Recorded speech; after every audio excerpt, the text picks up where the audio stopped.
کہانی ایک باپ کی زندگی پر آدھارت ہے، جس کو سن کر ہر وہ آنکھ رو پڑے جو واقعی اپنے ماں باپ سے محبت کرتی ہے۔ کہانی کو پورا سنیے گا، بہت ہی زبردست کہانی ہے۔ میں سمیہ محمود ایک عام سی گھریلو عورت ہوں۔ ہم میاں بیوی میں بہت محبت اور چاہت تھی۔ میرے پتی محمود بہت اچھی عادت کے تھے، لیکن میری بھی یہی کہانی ہے جو اکثر عورتوں کی ہوتی ہے۔ شادی کے بعد اوپر تلے کے 3 بچوں کے ساتھ گھر کی ذمہ داری اور محمود صاحب کی کم سیلری پر گزر بسر کرنا میرے لیے بڑا مشکل کام تھا، جبکہ کوئی گھریلو مددگار بھی نہ تھا۔ ایسے حالات سے میری طرح اور بھی بہت سی عورتیں گزرتی ہوں گی، لیکن جو قصہ میرے ساتھ پیش آیا اس نے میری زندگی بدل کے رکھ دی۔ یہ ان دنوں کی بات ہے جب میری شادی کے 6 سال بیت گئے تھے۔ ہر بار اوپر والے نے صرف بیٹیاں ہی دی تھی، لیکن تینوں بیٹیوں میں بس 1.5 سال کا ہی فرق تھا۔ میں انہیں ٹھیک سے سنبھال بھی نہیں پاتی تھی۔ محمود کا چھوٹا سا گھر، کم سیلری، نہ کوئی نوکر نہ چاکر، چھوٹے چھوٹے بچوں کے ساتھ مجھے اکیلی سے گھر کے کام کاج سنبھالے نہیں سنبھلتے تھے۔ محمود بھی اپنے ماں باپ کی اکلوتی ہی اولاد تھے، لیکن ان کے بابا میری شادی سے چند سال پہلے ہی گزر چکے تھے اور میری ساس میری شادی کے 1 سال بعد ہی چل بسی تھی۔ ایک اکیلی عورت کے لیے کٹھنائیوں سے بھرا یہ سمے بڑا مشکل ہوتا ہے۔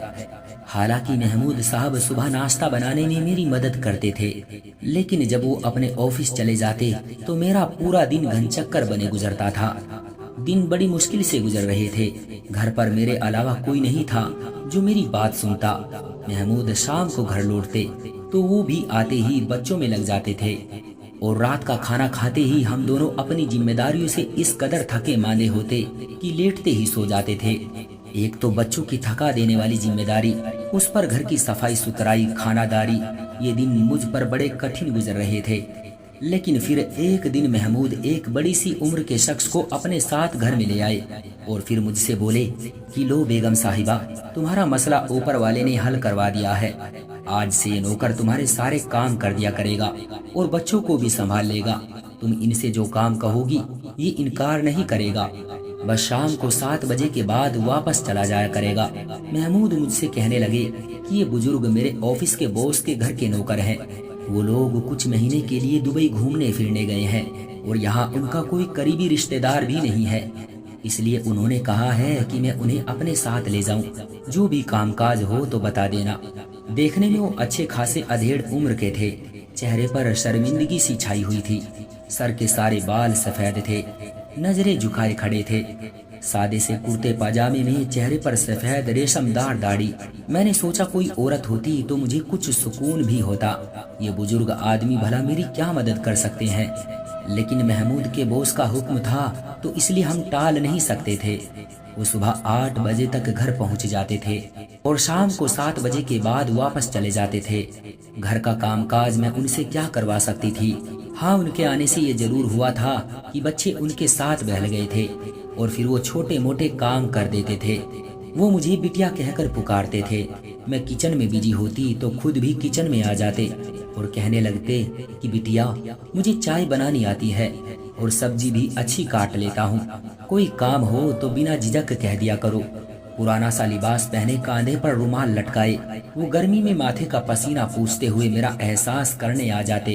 وہ میرے پتا کی عمر کے تھے، مجھے انہیں کام کہتے ہوئے بھی شرم آتی تھی۔ بڑے میاں آپ رہنے دیں، ہم کون سا امیر ہیں جو ہمارا حکم پورا کرنا آپ پر ضروری ہے؟ بس آپ بچوں کو سنبھال لیا کریں اور بازار سے سامان لا دیا کریں۔ مجھے ان کے آ جانے سے بڑی سہولیت سی ہو گئی تھی۔ بازار کی چیزیں میں ان سے منگوا لیتی تھی اور 7 بجتے ہی وہ واپسی کے لیے تیار کھڑے ہوتے تھے۔ پھر مجھ سے اجازت مانگتے، بٹیا میں جاؤں؟ جب میں کہتی ہاں جائیں تو کہتے کہ مجھے 10 روپے دے دیں۔ پیسے تو میرے پاس اکثر ہوتے ہی تھے، میں روز 10 روپے ان کے مانگنے پر انہیں دے دیتی تھی۔ ایک بار میں نے انہیں 100 کا نوٹ دیا کہ رکھ لیں، لیکن بڑے میاں نے واپس کر دیے، کہنے لگے بیٹا صرف 10 روپے لوں گا۔ میں نے بہت کہا کہ میں اپنی خوشی سے 100 روپے دے رہی ہوں، لیکن انہوں نے انکار کر دیا، کہنے لگے بس 10 روپے ہی لوں گا۔ مجھے ان کی یہ بات کچھ عجیب سی لگی۔ 2 مہینے گزر گئے تھے، اس لیے میں اب ان بڑے میاں سے اچھی خاصی گھل مل گئی تھی۔